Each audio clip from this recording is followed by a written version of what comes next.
saya lebih tegas, lebih real menghayati roh perjuangan ini dari kebebasan, menolak keangkuhan dan rasuah, dan lebih menyelami perasaan dan derita orang bawah. Penjara ini sebenarnya tempat orang bawahan. Orang besar-besar ini golongan minoriti kecil. Kes-kes civil sedikit sebanyak sebagainya. 90% itu kelas bawahan. Ya. Di mana-mana juga. Cuma sekarang aja kita akan dapat Datuk Seri masuk. Tetapi saya nak ingatkan bahawa kalau ditanya, saya value freedom. Kerana orang yang dizalimi, yang Melayu, ada yang Cina, ada yang India, ada yang salah, tapi kadang-kadang tak setimpal. Curi jin salah tak salah, tak setimpal, kena 6 bulan dan kena belasah setengah mati. Jadi saudara, ini bukan jadi perkiraan. Orang-orang kadang-kadang, minta maaf ya, orang-orang dakwah dia kira hukum. Salah curi, potong, keras, tegas, hebat, Allahu Akbar. Itu yang kita dengar. Dia tahu tak apa yang berlaku sebenarnya in the real world. Ya.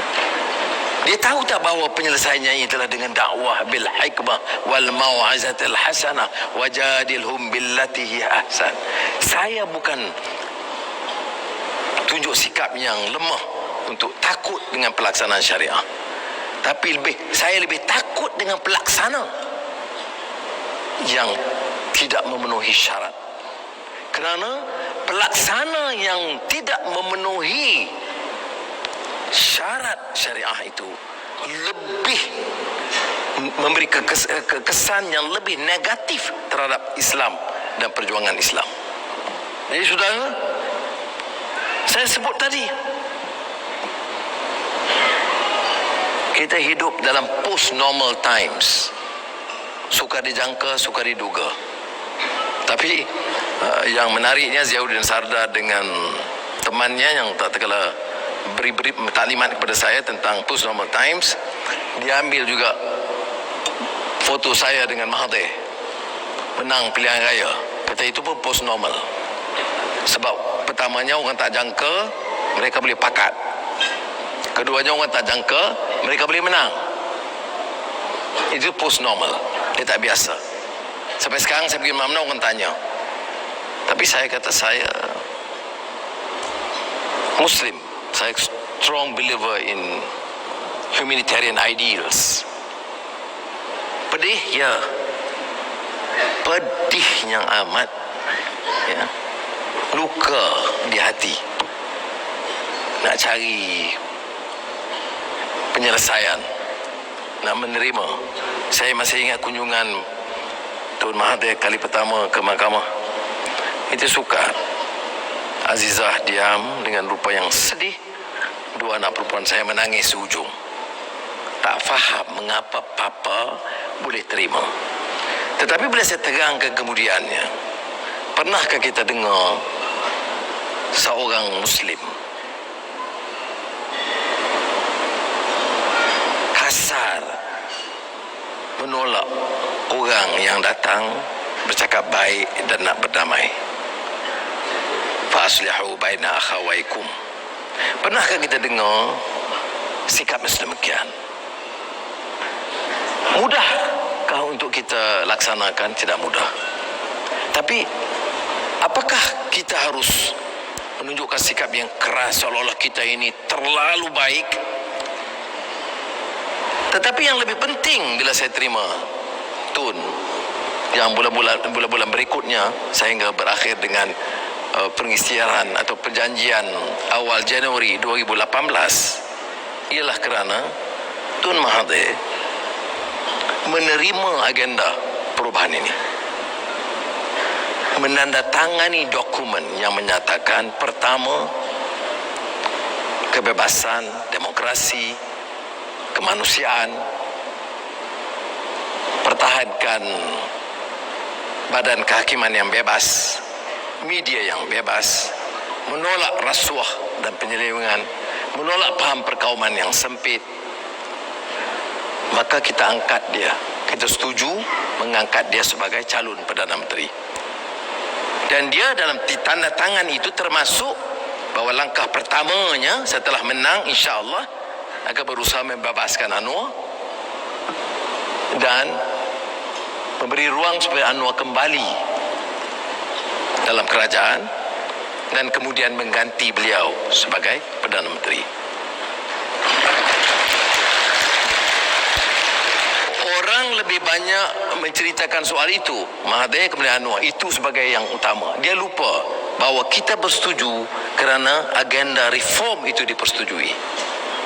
Dan kita bersetuju kerana pada masa itu kita percaya Mahathir akan melaksanakan janjinya.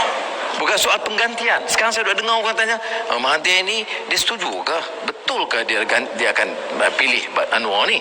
Dulu dah ada buat dah sekali. Bukan. Dia lupa bahawa perjanjian itu lebih mengutamakan isu perubahan dasar. Yang alhamdulillah setakat ini sedaya upaya nampak berlaku. Kalau yang kurang berlaku itu kerana kadang-kadang tim itu tidak sekukuh itu semangat mereka. Dalam merebut jawatan, mengugut ada. Itu kelemahan yang bukan pada Mahathir, juga kepada pasukannya. Jadi sebab itu saya katakan bahawa walaupun sukar, tetapi bila ditanya di Singapura semalam bagaimana tentang masalah kepimpinan, saya kata saya bukan pakar sangat, tapi saya yang tahu ialah mesti ada keyakinan, mesti ada nilai akhlak dan etika, mesti ada daya tahan dan daya juang, dan mesti melihat politik dan kuasa itu yang memberikan kebaikan, kesejahteraan dan rahmat kepada